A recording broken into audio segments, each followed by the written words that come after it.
Hey, this is Notser, and this is the Tier 8 Premium Japanese Destroyer Harekaze.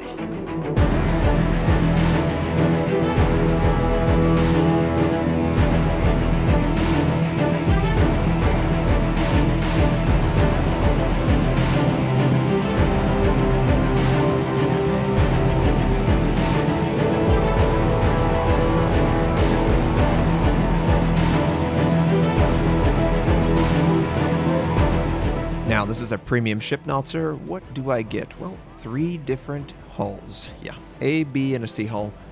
The basic idea is, I believe, the anime showed upgrades over the time, and this is just giving you options to coincide with the anime. So there are 227 millimeters, 1 Japanese, 1 American. The Japanese has more alpha with 6 guns. Terrible turret traverse, though. The American has 3 guns. Awesome turret traverse, basically straight off the bins. And then there is a 100 millimeter variant that is akin to the Akizuki. The build you see on screen is your standard Japanese build that you would always go with. Faster torpedo rearm, all that sort of thing. With the understanding that this is just a great trainer for all Japanese destroyers. Now, I am playing currently with inertial fuse high explosive. It's basically my Akizuki commander. So I pick up Survivability Expert, Demolition Expert to sort of compensate for Inertia Fuse High Explosive taking so much away. I do sacrifice Faster Torpedo Rearm because it's 100 millimeters. That's sort of the identity. I've got tons of ship. And that's really the cool thing about the ship, is you can make it useful for every single commander. And I really enjoy that about the high school fleet Harekaze. Now, there's also a couple other quirks. It's got 2 camos. 2 premium camos that come whenever you buy the ship. This is the default. It's from the High School Fleet anime. I actually think it's a very tasteful camouflage, and the reason is it's basically what they would actually use. Maybe a color identifying which ship it is, and then a hull number. That's about it. Nothing spectacular, not a bunch of colors, but let's say you're into the colors, the greens, the lime, the white, then you can pick up, well, you can choose to use the premium camo of the Kagero, which is attached to this. It's basically the same ship. So, you're familiar with the way it plays. It also has access to Torpedo Reload Booster. You have to choose between Smoke or Torpedo Reload Booster, and I would not use the Torpedo Reload Booster. It's just not good enough for me. Maybe it's good in other situations, but I just feel like I die way too quick, and I don't have a solution for aircraft if I don't pick up smoke. Plus, smoke I can give to other people. I can still send torpedoes. The 5.4 concealment is fantastic, and you basically first spot everyone. It's very difficult for them to... I think they can only match your concealment if they have a Kagero or the ship. So, it's really nice. You can find windows where the enemy just is so close to detecting you, and they can't. So how should you look to play this ship? Well, it's a Japanese, so you want to try and make sure you can hit your torpedoes. You do have the highest damage torpedoes in the game. These are the same 10 kilometer that you're familiar with for a really long time. The concealment is okay on the torpedoes. It's usable, but quite frankly, it's the easiest to dodge among all the torpedoes. It does, however, basically one shot. And I decided to go on the western flank. Well, guess what? We found ourselves a German. And he made the mistake of losing the health battle. I eventually just, played it as cautiously as I could, keep pushing into him. Maybe he would come back, and I could tell by the way he was playing, North Carolina, Bismarck, and the Edinburgh were all going to try and pincer me. So I popped my smoke, which I couldn't do if I had the Torpedo Reload Booster. And I'm going to try and hide. Now, the North Carolina he's on an intercept course. I am going to be moving as fast as I can straight south, and hopefully my torpedoes will rearm quick enough that I can use them again against the enemy. The friendlies were able to take out the Edinburgh, which is great. I only have to deal with the Bismarck for the breakout at this point. And I was considering, maybe I should send my torpedoes at the North Carolina when they come up, but you can see that the Bismarck's sort of breaking towards me. And I do need to consider that. I can't be pinched. If I'm pinched, it's over. It's done. There's no way I'm ever going to get out, so I'm going to go straight to the edge of the map, and hopefully he will be so preoccupied that I can just safely use my fantastic concealment to edge my way out. So the 100mm, why did I go with them? They feel pretty good. I wanted to sort of play this. First of all, I wanted to train my commander. Let's be completely honest, I don't have a 19 in my Akizuki, and I want a 19. But also, I really enjoy the 100mm versus the 127 of the baseline Japanese. They traverse quicker, they feel better, you don't have a lot of range, so you gotta keep that in mind. And the send! The send didn't work out. So I was expecting him to come straight north, pull back, but I didn't account enough for the speed increase coming out of a turn.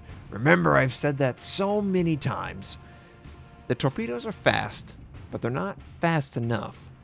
You have to still compensate for all that stuff, and I just didn't. But let's get back to the guns, because that is, quite frankly, the entire ship. It's you deciding what guns you want to use. So first off, I think the 127mm on the baseline hull are not usable. They just traverse too slow. If you wanted to use those, you would probably need to pick up Expert Marksman, and you would just waste 2 points. You could easily put that in a Drone Rush, because I take just a ton of damage. Maybe you do too.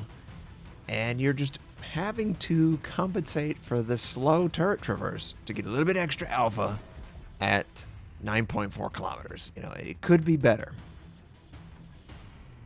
Next up, 100mm. Well, with 100mm, you need inertia fuse high explosive, because you're gonna just shatter all the time with HE, and that's not gonna work out. That's a ton of damage lost. But inertia fuse high explosive basically requires that you not pick up faster torpedo rearm, because you're competing with the low health of the ship. You need survivability expert. I think, just in general, between all the destroyers, it's really where you find a lot of success. But also, you need demolition expert, because inertia fuse drops it down so low that you basically are never going to set targets on fire. So that's a build for the Akizuki, but would you build it all the time? Well, no. I would train a commander, and whatever commander I stuck in it, I would play that style. And most of the time, it's going to be the Benson guns with the faster torpedo rearm and survivability expert concealment. What I would use on my Shimakaze, Yugamo, Kagero, Fubuki, whatever, that's the commander I would use. But if I could play a dedicated commander, and I don't recommend this for premiums, and he was AFK, that doesn't really count as a real strike. He was detecting me, and I do want to get close to the target, not right on top of him, but as close as I can to make sure that I'm really getting a good gauge on the enemy's positioning. That's the nice thing about this ship. 5.4 is ridiculous. Absolutely ridiculous. I can get so close to an enemy, I can smell him. And sometimes that smells really bad, but I can detect other destroyers with, on average, 200 to 300 meters of distance. So it's a lot harder for them to detect. They know it's a destroyer because it's the only thing that could be detecting them, as long as they're not firing their gun. But they can't do anything because I'm just that one step ahead of them. As long as you play it, it's much easier to maintain that gap than for something like the Z52 versus the gearing. That is 100 meters of distance. That is nothing. That is a twitch and he's visible. So it's much harder for them to catch you with this ship. And speaking of hard catch, we got the Bismarck, finally. And my thought process was, send, so maybe I could double up on the North Carolina. I saw that he sort of wanted to juke left, juke right, and I wanted to make sure that I could have the highest hit chance for a juke left and a juke right. And it ended up working out in my favor. Clearly, the torpedoes were detected, and the North Carolina was not going to let me hit him if he saw the torpedoes. I mean, I've had success sometimes with someone in hitting the torpedoes, but I wouldn't rely on that. These have, I think, 1.6 detectability. I think I listed. I do the commentary after I build all these slides and stuff, and I've got work to do and other things, so I'm not paying full attention to that. But it is Japanese in its torpedo systems. So, 100 millimeters on the target. How does it work out? Well, you know, fires are okay. We haven't set any, but we've also been firing at particular points of the ship that were already on fire. Try the AP. It does work perfectly broad. It doesn't work at any other angling whatsoever. So keep that in mind. And just go superstructure. Even with inertia fuse high explosive, it's not enough for that 32 millimeter bow. You just want to make sure that you are switching to AP when he's broad. And you just want to hit right at the top of the ship. Right at the top. That's usually the lowest armor. And we're doing about 1,500 per salvo, which is good. We miss out on the kill, but the Tirpitz is able to get it, which is good for him. Why didn't I send torpedoes? Honestly, my guns were doing mad work. I don't think I would have had a chance to have my torpedoes get to the target in time to do damage to it faster than my guns. Quite frankly, that was my feeling the entire time at that stage of the match. Unfortunately, the Tirpitz is going to die, and he burned down. So I do feel guilty in that manner. Now we're going to skip ahead because it's just me sailing to the enemy base. We're doing okay. It's a close game. There are 3 minutes left, and so far I have survived a little bit on concealment, a lot on luck though. The enemy just chose not to pincer me as hard as they might have, and that could be because teammates were in the area. Like any other ship, you're definitely going to be better with a teammate nearby. Just force in numbers. And this is no exception. But a lot of this ship is making a choice before you go into the match and playing to your strengths. I could not do the same things that I'm doing here. If I had the 127 for the Japanese, the turrets would traverse like molasses. It would be very difficult to engage targets left to right. I could wiggle less. I would have to basically fire only when I'm in smoke. That's the only time I would be comfortable with the baseline 127 millimeters. Which isn't very comfortable. Let's be completely honest. These 100 millimeters feel much better going up against an enemy destroyer. Just as the 127 Americans, the only thing I have with the Americans is it's 3 guns. I believe the 100 millimeter that I'm using right now, built correctly, same skill, will outdamage the Benson setup. Especially if I get a broadside and I can get big AP shots, you know. But obviously, you invest more with your build. Most people are going to run this with the Benson guns, and that's completely fine, and they'll be very serviceable, and you should be happy about that. But the best thing about it is you can train whatever commander you might have for your Japanese, and I can't overstate that enough. It's nice to be able to spend 30, 40, 50 US dollars, euros, whatever your currency is, and pick up a premium that can serve all, not just 1, 2, 3, all of your Japanese destroyer commanders. I think that's pretty cool. What other premiums do you have? The Kamikaze?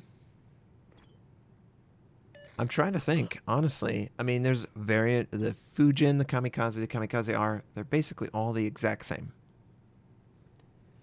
I think they were pre-nerfed Minikaze slight type of ships. So this is the highest premium Japanese destroyer that you have access to. Gosh, I hope I'm not forgetting something. And I love destroyers, so of course I'm going to pick it up. Now, as far as the game is, we did the 1v2 against the destroyer, of course, felt great, took him out, and it was a solid game. Confederate devastating strike, 4 kills, 125,000 damage done, 2,157 base XP, 4 kills. It's a great ship. I really don't have any issues with the Japanese right now. I'm really enjoying their playstyle as long as you play within your strengths.